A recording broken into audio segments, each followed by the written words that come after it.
Hello दोस्तों, class 10th में UP board 2025 में एग्जाम देने वाले जो विद्यार्थी हैं, जो कि 70% सभी हिंदी में यही पूछेगा। ठीक है, 70% का आपका पेपर होगा।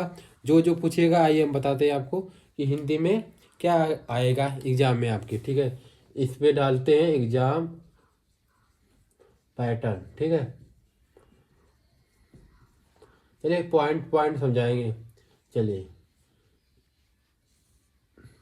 पहला पॉइंट, ठीक है, पहला में आपका आएगा जो कि है गद्य। ठीक है,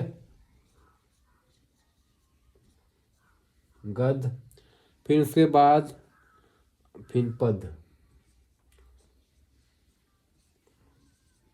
दूसरा। अब गद्य में क्या पूछेगा, क्या क्या है? गद्य है शुक्ल और शुक्लोत्तर।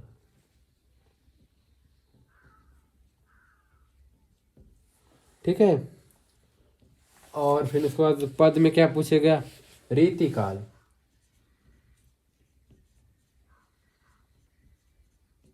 ठीक है, रीतिकाल एवं आधुनिक काल। ठीक है,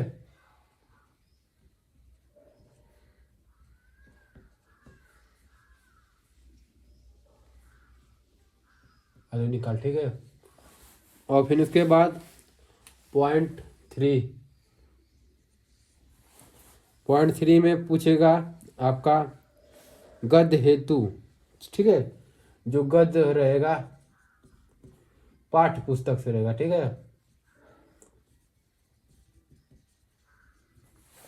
अब पाठ्य पुस्तक में क्या पूछेगा भैया? क पॉइंट में ख ग।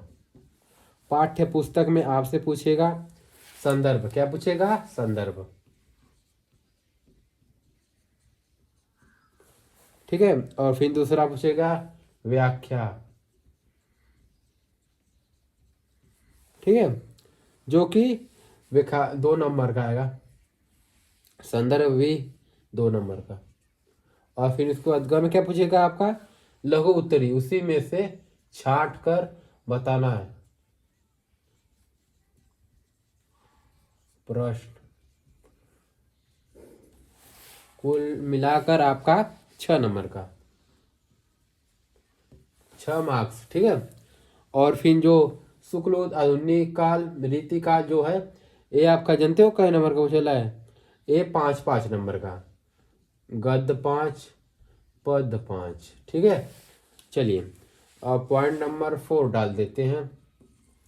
ठीक है, आइए दोस्तों, काव्य होते। ठीक है, काव्य जो कि गद्य ये पाठ्य पुस्तक से पूछेगा, अब काव्य में पूछेगा। ठीक है, अब काव्य में आपका क्या है? ये भी पाठ्य पुस्तक है।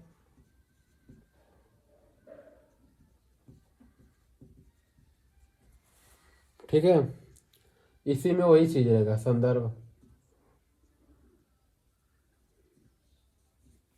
दूसरा है व्याख्या, तीसरा है लघु, जो कि 6 नंबर का है। ये भी 2-2 नंबर का रहेगा।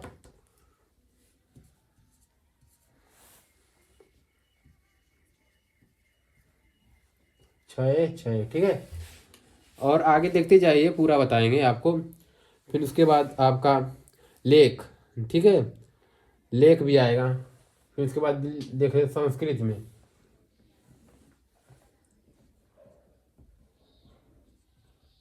संस्कृत जो कि हिंदी में थोड़ा सा संस्कृत आता है, जो कि अनिवार्य रहता है। ठीक है, उसमें गद्यांश।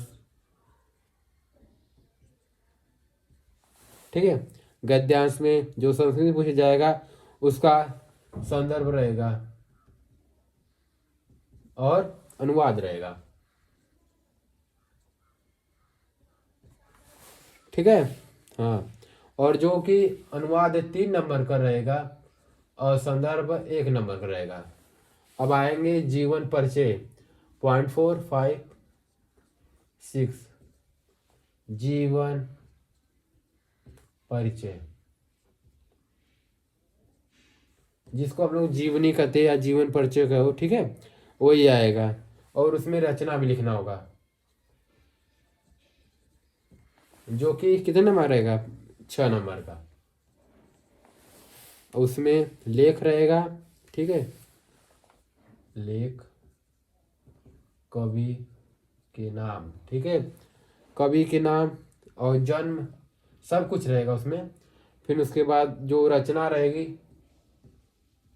उसका 3 नंबर, 3 नंबर कवि लेख का, 3 नंबर रचना, अच्छा नंबर आपका कंप्लीट। ठीक है दोस्तों, ठीक है। चलिए आप 7वां जो है उस पर कंप्लीट बात करते हैं, ठीक है, जो है संस्कृत में निर्धारित, ठीक है, संस्कृत पाठ्य पुस्तक प्रश्न उत्तर, ठीक है, पाठ्य पुस्तक, ठीक है, जो कि संस्कृत का रहेगा, आएगा 2 नंबर का, ठीक है। और फिर उसके बाद इसका जो लॉन्ग रहेगा 2 नंबर तो इसका फिर उसके बाद 2 नंबर और जो पूरा हो जाएगा 4 नंबर। अब 8वां नंबर, ठीक है, संस्कृत के से सिर्फ 4 नंबर पूछेगा और अनुवाद 3 नंबर का, 7 नंबर का, ठीक है। अब आइए 8वां प्रश्न है, जो कि वो है काव्य। काव्य में क्या पूछेगा, आइए बताते हैं। काव्य में यही पूछेगा रस, ठीक है।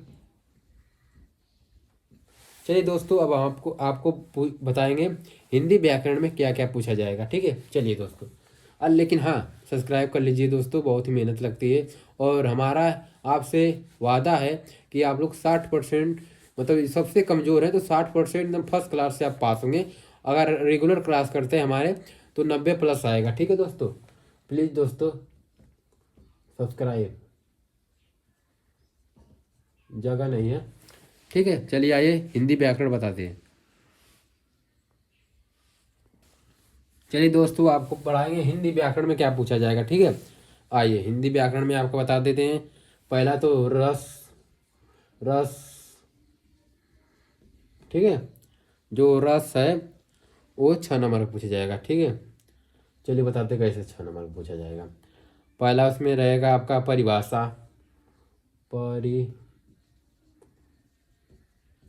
परिभाषा रहेगा। फिर उदाहरण, उदाहरण रहेगा। फिर पहचान, ठीक है, ठीक है। चलो, फिर उसमें और भी रहेगा ना, अलंकार, फिर उसके बाद छंद, कुल मिला के 6 नंबर का, ठीक है।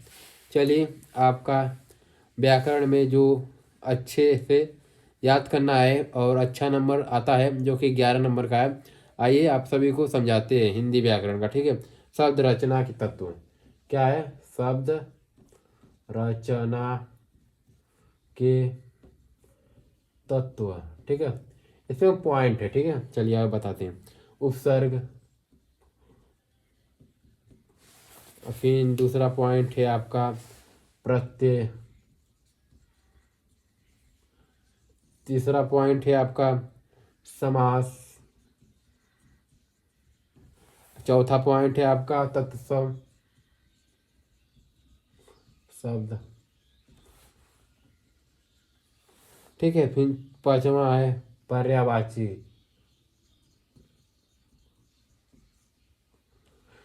चौथा पांचवा, ठीक है दोस्तों।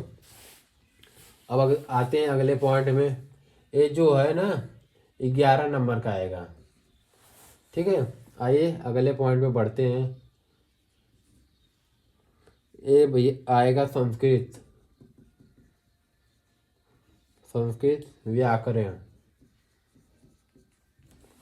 संस्कृत व्याकरण में आएगा संधि, संधि, संधि के बाद आएगा शब्द रूप, फिर उसके बाद आएगा आपका धातु रूप,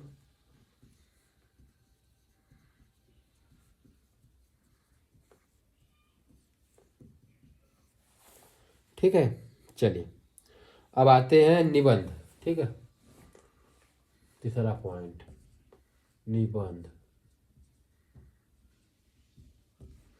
निबंध में क्या आएगा आपको, जैसे वैज्ञानिक,